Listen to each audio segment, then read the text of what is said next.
Muy bien. Muy bien, vamos a empezar con el programa de Construyendo la Verdad en su tercera temporada el día de hoy, que estamos a 28 no, 29 ya, 29 de Ya, febrero año bisiesto. del 24, sí.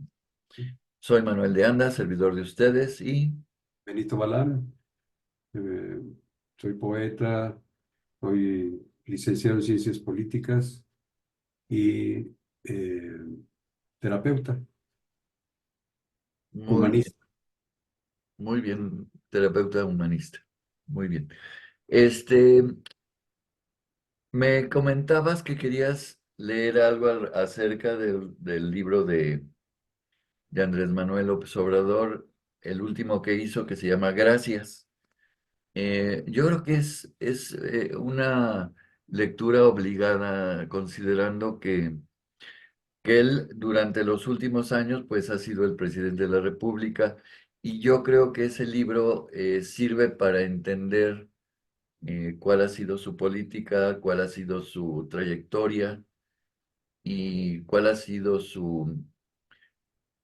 sus principios fundamentales en su forma de ser, en su vida y en su forma de comportamiento. ¿Qué te parece, Benito? Sí, yo creo que es un libro no solamente de biografía política, es un documento histórico em, que nos aporta muchísimos datos dentro de su narración eh, y de su comprensión,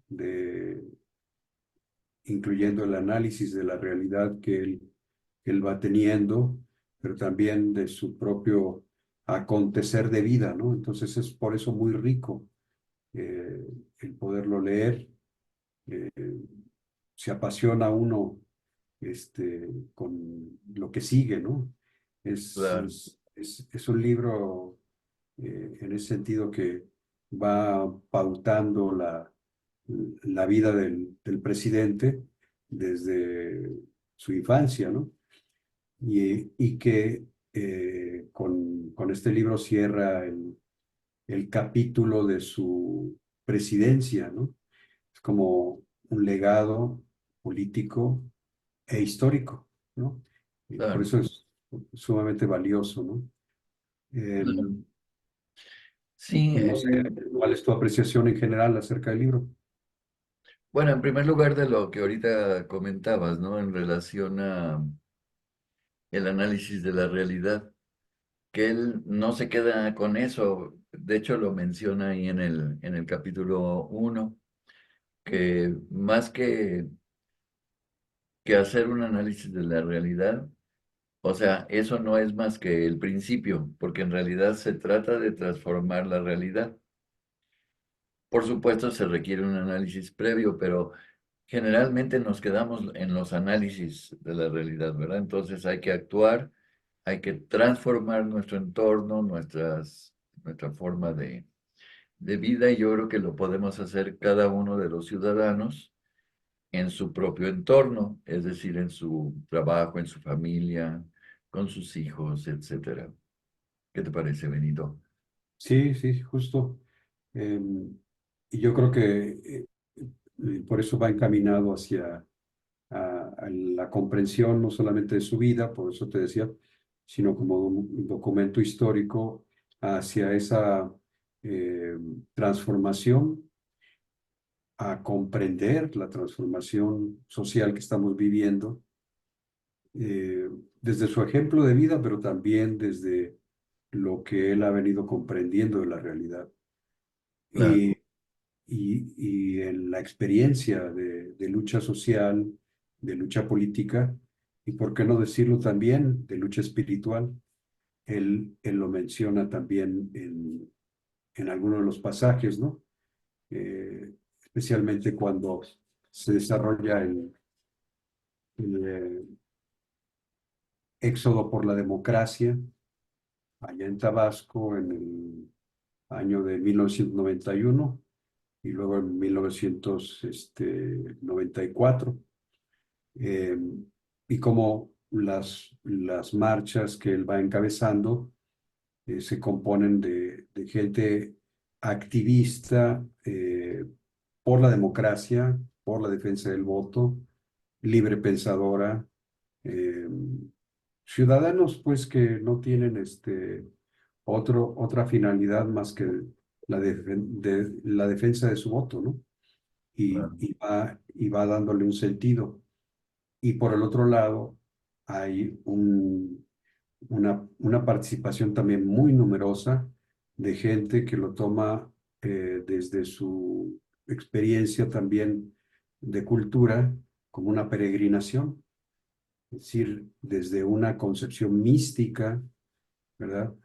Casi religiosa, pero no propiamente religiosa, en el sentido de que es un acto cívico, ciudadano, pero su actitud es en términos de estar mirando la finalidad última del movimiento, no solamente desde un punto de vista solo político, electoral, sino más bien como una acción y una voluntad eh, impulsadas por virtudes morales, por valores morales, espirituales que impulsan a la gente, ¿no? Entonces, Claro. esto es algo eh, a considerar, reflexionar en la historia de nuestro país, ¿no? Y particularmente él como líder eh, que nace en Tabasco, en una tierra donde, eh, bueno, él dice que es más agua que tierra, ¿no? Retomando al poeta Carlos Pellicer, mi tierra es agua, ¿no? Eh, y eso, esa experiencia de Tabasco, eh, que históricamente en la revolución es uno de los lugares donde la religiosidad es menos arraigada en la población. Incluso tuvieron un gobernante en la época postrevolucionaria que duró más de una década, eh, que se llamó Tomás Garrido Canaval, y este gobernante era un gobernante anticlerical. eh, eh, Fue uno de los que comenzó toda esta lucha contra la iglesia, cerrando iglesias, prohibiendo las cruces y una serie de cosas, ¿no? Y no hubo una gran oposición dentro de su población. Claro. Pero me llama la atención que los primeros eh, participantes en el movimiento obradorista van a ser los indígenas chontales, que él tiene nexo con ellos eh, a través del poeta Carlos Pellicer, porque Carlos Pellicer, como sabes, es no solamente poeta, sino un ilustre Político. historiografista mexicano, ¿no? Porque Ujú. elaboró varios museos dentro de la República, hizo una Ujú. labor museográfica extraordinaria para dar a conocer los antiguos centros ceremoniales y amaba muchísimo los pueblos originarios. Entonces, el vínculo original de la lucha social de Andrés Manuel López Obrador es con los indígenas chontales. Entonces, a partir de esa comunión que hay con toda la cultura, este, no solamente política, sino social, eh, moral, ¿no? Que existe, de cosmovisión tan genial que tienen los indígenas, es donde se da esa primera alianza, ¿no? claro, del pueblo con que él liderea. Y en los éxodos por la democracia y en toda la lucha hasta la fecha, los indígenas chontales han sido una base de apoyo eh, indiscutible y completamente a su lado, ¿no? Entonces, eh, cuando él hace referencia de esa manifestación mística y religiosa en las manifestaciones sociales de su movimiento, tiene mucho peso eh, el México profundo, claro. ¿verdad? que, que es una constante en él señalar al México profundo de un libro de Guillermo Bonfil Batalla, un antropólogo mexicano que él conoció también y, y que le fue dando pauta también para comprender las culturas de nuestros pueblos. Y entonces, ¿cómo eh, eh, te digo, es algo curioso, cómo en un estado como Tabasco, ultraliberal, eh, secularizado y hasta anticlerical a nivel gubernamental, el apoyo, desde luego, es por gente ciudadana sin, sin religión, pero también muchísima con esa, esa fe, ¿no? Y que es parte de nuestro pueblo, ¿no? De diferentes religiones, ¿no? Pero fundamentalmente desde la cosmovisión indígena, ¿no? Que es lo que irradia todo.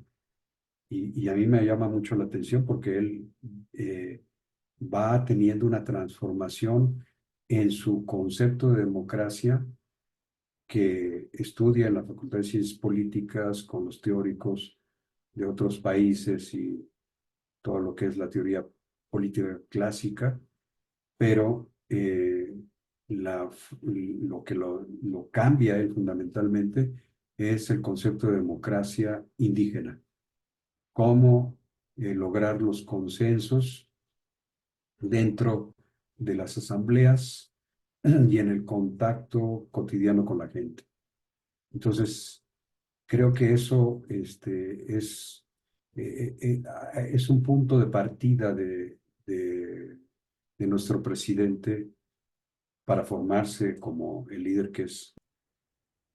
En relación a sus primeros años de vida en Tabasco, sí es muy importante para poder entender su personalidad, su vida y su trayectoria, ver su origen. Su origen estaba inmerso en comunidades que, vamos, que ni siquiera tenían calles, sino que la transportación, por ejemplo, era en caballo o en canoas o en cayucos, ¿verdad?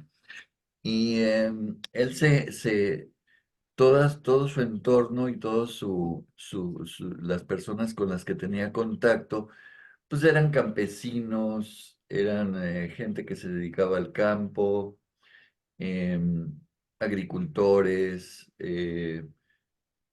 panaderos, etcétera. O sea, todos los que estaban en su comunidad, o sea, tuvo la posibilidad de conocer muy bien a la gente del pueblo, a la gente que vivía cerca de donde él estaba. Entonces, de ahí fue conociendo muy bien a la gente que en determinado momento, pues finalmente ha sido su llave que ha permitido la apertura a grandes cantidades de población porque los ha entendido muy bien, se ha podido comunicar muy bien con la gente. Y sus principios que ha ido adquiriendo o que fue adquiriendo de humanismo, de justicia, de igualdad, pues definitivamente los pudo ir aplicando, no solamente a través de una lucha social, sino de una lucha política. ¿Verdad, Benito? Claro, sí. eh, Me gustaría que abundaras un poquito sobre esta historia que él plantea de su experiencia dentro del PRI, ¿no? Cómo es que se dio ese cambio, ¿no? De su mentalidad.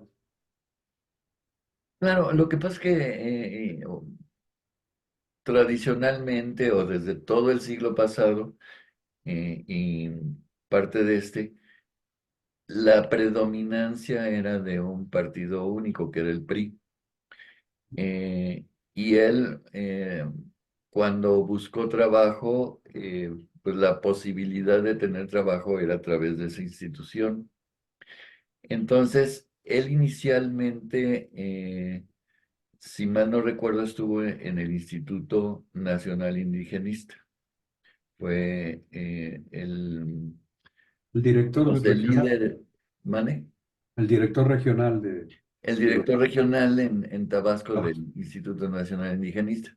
Y él, a través de ese puesto, pensando inocentemente en que se podían cambiar las cosas, empezó a tratar de hacerlo. Pero después de 7 meses de estar en el puesto, pues empezaron a estar en contra de él, pues gobernadores y presidentes municipales y pues todo el sistema político que había antes. Y él tuvo que renunciar, o sea, se dio cuenta que no podía avanzar más. Y entonces él se dio cuenta, pues, de que el PRI no tenía remedio, o sea, que fue cuando ya pensó en salirse, vino a la Ciudad de México, estuvo trabajando en Profeco, y y ya posteriormente regresó nuevamente a Tabasco y fue cuando pensó en hacer junto con otras personas, porque siempre él lo comenta que él nada más ha sido en muchas ocasiones cabeza, pero atrás de él hay muchísima, o junto con él hay muchísima otra gente que ha estado trabajando en eso y fue cuando fundó junto con otros líderes el PRD, que se desvirtuó totalmente el PRD y de ser una opción democrática de izquierda, pues se convirtió en un apéndice del PRI y del PAN, ¿verdad?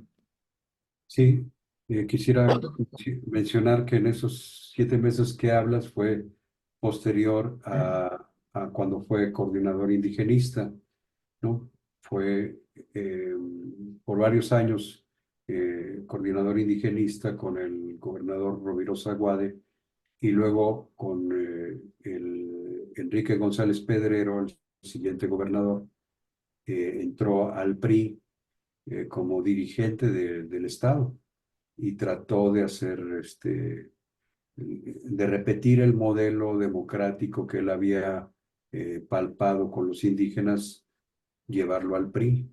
Obviamente, pues los jóvenes entusiasmados, ¿verdad? Por ser parte, tomados en cuenta en las asambleas eh, y eh, animados en tener autonomía con respecto al gobierno, a los gobiernos municipales y al mismo gobierno del estado, pero a los presidentes municipales y al gobierno del estado, pues no les pareció, ¿no?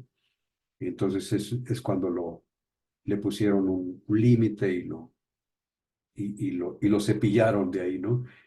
Pero a mí me parece interesante desde el punto de vista de la experiencia democrática, cómo él entra a esta experiencia del PRI gobierno, primero por el senador o la candidatura al Senado del poeta Carlos Pellicer, porque el poeta Carlos Pellicer tenía ese gran vínculo con los pueblos originarios. Entonces, él apoya su campaña y finalmente acepta entrar a colaborar en ese instituto por el poeta, ¿no? Pensando que era posible un cambio con gente buena, ¿no? Con gente que tenía una, una voluntad de servir al pueblo y de entregar todo lo mejor de sí para cambiar las cosas, ¿no? Ese era un modelo que él tenía al principio. Y luego el otro fue con el gobernador Enrique González Pedrero, que era un gran teórico y era un hombre honesto. Sin embargo, envuelto en todos los manejos y los chanchullos y trampas propias del PRI gobierno de aquella época, pues no tenía las manos atadas, ¿no? Y él mismo, en su propia experiencia, se dio cuenta de que no era suficiente tener una buena voluntad o tener una honestidad individual si no había un compromiso eh, con el pueblo de manera autónoma y que el propio partido pudiera tener esa autonomía, ¿no? Que el movimiento popular le exigía. Si no había esas características, pues no era posible la transformación. Y justamente todo el sistema de partido-estado único, ¿verdad?, que existió en el siglo pasado, ya hasta comenzando que se dio la alternancia con el prianato, ¿no? Con Fox y Calderón, pero antes con otros gobernadores, como el de Guanajuato, ¿no? Con el que comenzó esa concertación entre el PRI y el PAN. Eh, pues no era suficiente, era necesario buscar un movimiento de oposición como lo buscó con Cuauhtémoc Cárdenas, ¿no?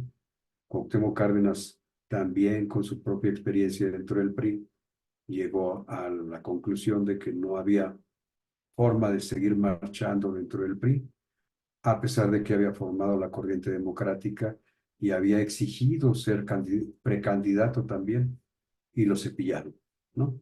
Entonces lanzó su propia candidatura. Te decía que este encuentro con Cuauhtémoc Cárdenas fue clave para él porque se desprendió de la idea de querer cambiar el antiguo régimen desde dentro.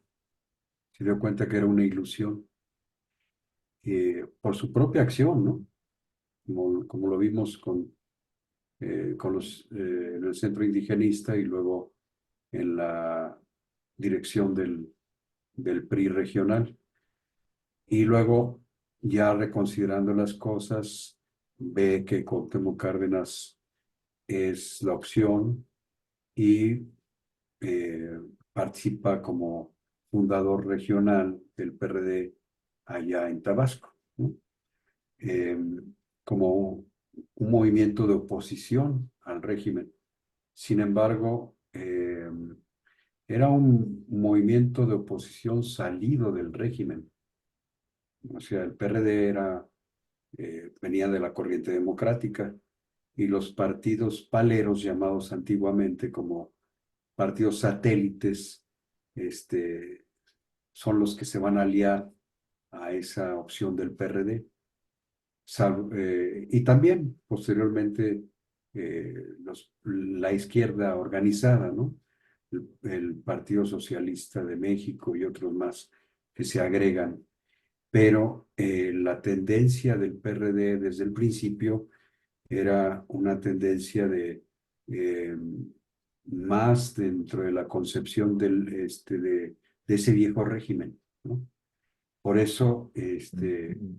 no eran completamente una opción diferente a ese viejo régimen y terminaron coludidos con el peanato, ¿no? Eh, yo creo que sí, es interesante reflexionar sobre los orígenes, ¿no?, históricos de cada uno de estos partidos, ¿no? Aunque Cuauhtémoc Cárdenas y López Obrador hayan sido fundadores, ambos se tuvieron que salir del partido porque el nivel de componendas al interior desde el principio, pero se fue desarrollando cada vez más, mientras más espacios de poder electoral y cargos iban teniendo, más negociaciones en lo oscurito hacían, ¿no? Hasta llegar al pacto por México con Peña Nieto y lo que es el PRI y el PAN actual, ¿no? El, el, esta nueva santa alianza que han hecho, ¿no? Entre los tres. Y bueno, quisiera leer un fragmento de su libro y que tú me dijeras tu opinión al respecto, ¿no? Dice, conviene debatir eh, la importancia de la resistencia civil pacífica como método de lucha. Conviene debatir este tema con quienes le apuestan a la violencia, que en no pocas ocasiones es promovida por los reaccionarios y arrastra a gente buena y sin malicia. De entrada, sostengo que la no violencia es eficaz en el ejercicio de la política, aunque para avanzar con esta táctica se necesita organización y liderazgo. No se puede echar a andar un plan de resistencia civil de manera espontánea y con base en ocurrencias, porque se trata de dirigir a mucha gente y siempre se corre el riesgo de la provocación o el desbordamiento. Además, cuando hay protestas, debe considerarse que una cosa es el agravio que sentimos los dirigentes y otra muy diferente es el ultraje y la humillación que secularmente ha padecido nuestro pueblo y que tiende a generar reacciones muy fuertes. De modo que es indispensable conocer la psicología del pueblo y tener todos los elementos para evitar que se dificulte la conducción. ¿Qué opinas tú de este párrafo? Bueno, en realidad, bueno, queda muy claro que la visión de él y lo que ha establecido él en su lucha social y política es, antes que nada, un movimiento pacífico. Es decir, y es muy importante lo que él está diciendo porque un líder o alguien que esté encabezando un movimiento debe estar muy consciente de su responsabilidad para no poner en riesgo a nadie. Es decir, lo que él dice es muy importante. Em, es la diferencia que hay con los reaccionarios, ¿verdad? Que a ellos no les importa, o sea, van por sus propios intereses sin considerar nada y ponen en riesgo a lo que sea, a quien sea.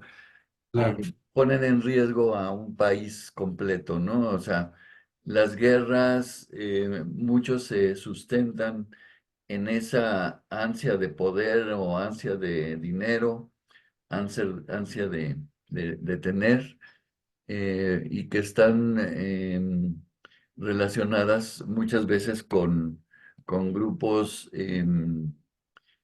conservadores, reaccionarios, que están en contra de lo que ellos consideran que les afecte, ¿verdad?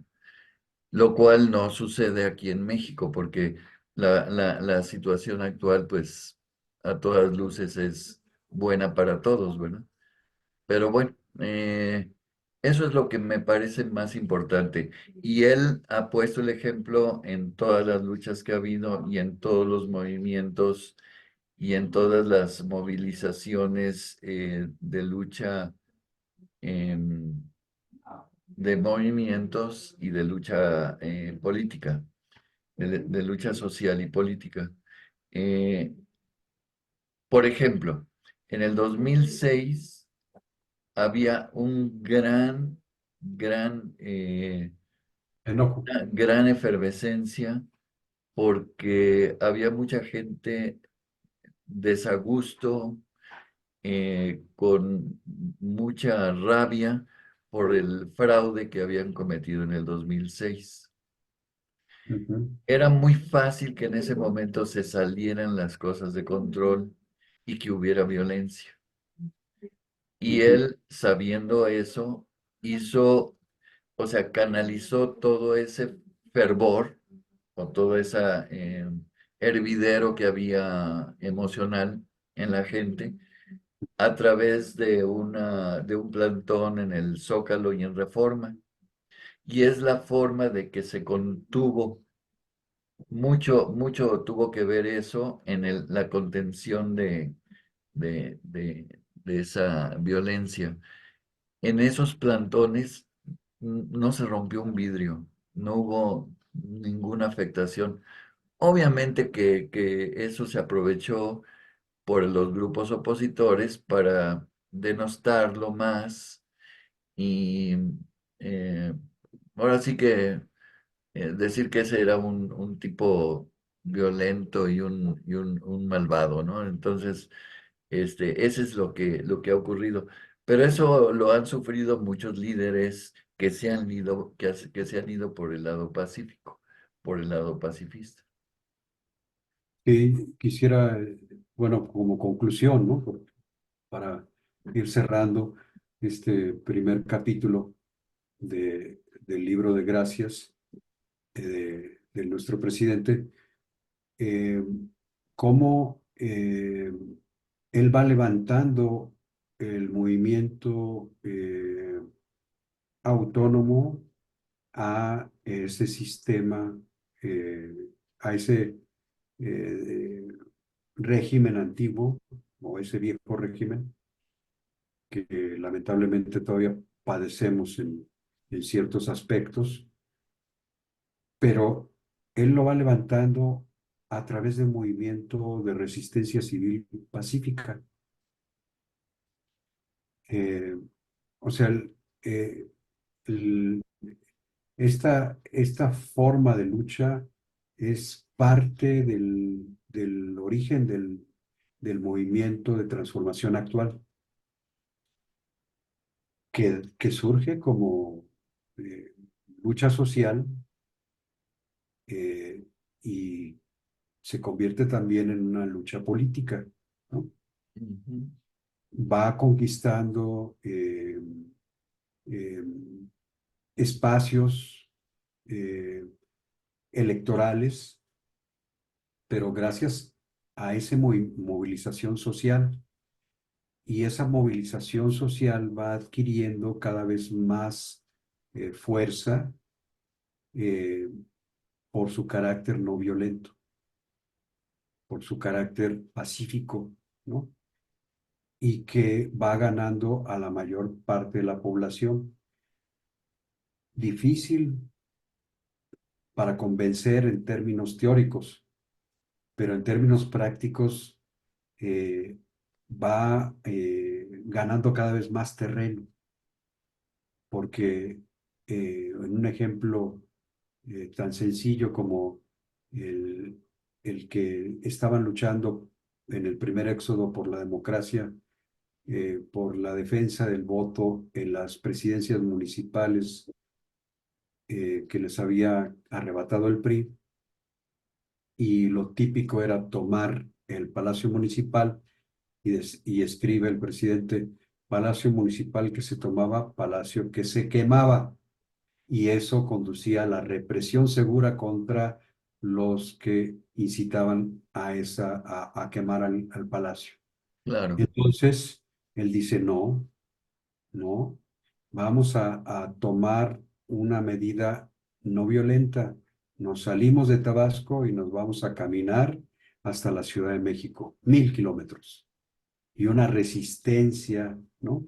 De los luchadores de ese momento, porque pues la gente, lamentablemente, ante una situación álgida, una situación de mucha presión, pues la gente quiere resolverlo luego, luego, ¿no? Y a como dé lugar, pero eso no conduce a nada bueno, claro. o todo lo contrario, donde Ujú. yo quiero resaltar cómo la parte de la resistencia civil pacífica sale los valores morales y espirituales, ¿sí? Sobre los políticos. Y entonces dice, aquí no se trata tanto de que si nos regresan o no nos regresan el triunfo electoral, sino si nosotros salimos con la cabeza en alto, mostrando que en efecto tenemos la razón, ¿verdad? Pero por la propia verdad de nuestro movimiento, por la propia verdad que significa, por la propia justicia que tienen nuestras acciones. Y si nuestras acciones son justas, entonces la gente se va a poner de nuestro lado. Y ese ha sido el tono de su movilización, tanto social como política. No pone en primer lugar el cargo, no pone en primer lugar la posición política, sino en primer lugar eh, la autoridad moral o la dignidad de las personas, la dignidad del pueblo. Y es a través de la dignidad, de la conciencia de esa dignidad, porque es toda una experiencia, ¿sí? No es solamente una interpretación de la realidad, es una experiencia en la lucha en que la gente va adquiriendo conciencia de su propia dignidad. Es a través de esa conciencia de dignidad donde se suma cada vez más gente para conseguir el triunfo, ¿no? Primero social y luego político. Es lo mismo que está ante lo que estamos hoy en día nuevamente, ¿no? ¿Cómo se va a conseguir el cambio en nuestro país y limpiar completamente de viejo régimen lo que queda eh, del poder conservador dentro del sistema, ¿no? Pues a través de esa lucha por la dignidad, ¿no?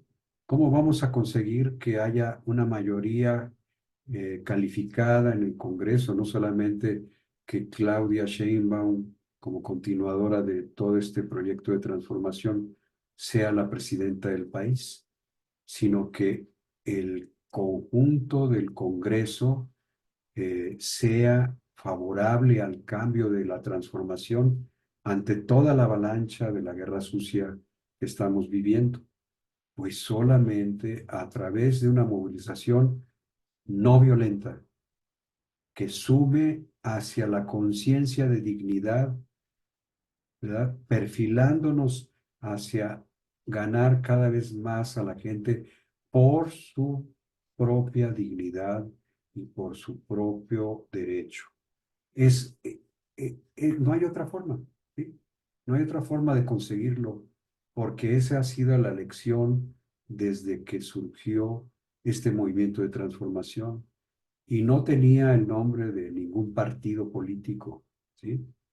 Sino más bien era parte de la reflexión de que el sistema el anterior, el régimen, el viejo régimen, está caduco, ya no funciona ni sirve al pueblo, no le ayuda y es necesario inventar uno nuevo, construir uno nuevo, ¿no? Muy bien, Benito. Pues ya vamos a tener que cerrar, Benito. Yo me quedaría nada más con que el camino hacia la paz, hacia la pacificación, es un camino largo y requiere de inteligencia. Eh, no es posible llegar a un ambiente de paz o a un estado de paz si no es a través de la paciencia y de hacer las cosas pues bien pensadas, ¿no? Y de Eh, una acción perseverante. claro, hay que ser perseverante y por supuesto nunca optar por la violencia, porque la violencia, aunque parece arreglar las cosas de momento, generalmente es destructiva y va a tener unas reacciones impredecibles como lo vimos en años anteriores, ¿verdad? Entonces, nunca hay que optar por la violencia. Abrazos, no balazos.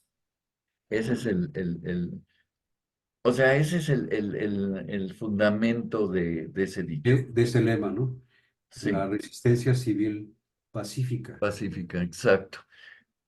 Sabemos que hay muchas cosas que quisiéramos resolverlas de inmediato o que son indignantes, pero no hay más que hacer las cosas con inteligencia, como lo propone la candidata Claudia Sheinbaum, que ha ido pacificando y dando mayor seguridad a la Ciudad de México, que es una de las ciudades más difíciles y más grandes del mundo.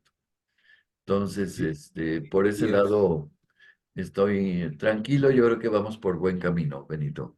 Me y despido, soy el doctor Manuel de Anda, servidor de ustedes. Benito Balán, para servirles y mucho gusto por su audiencia.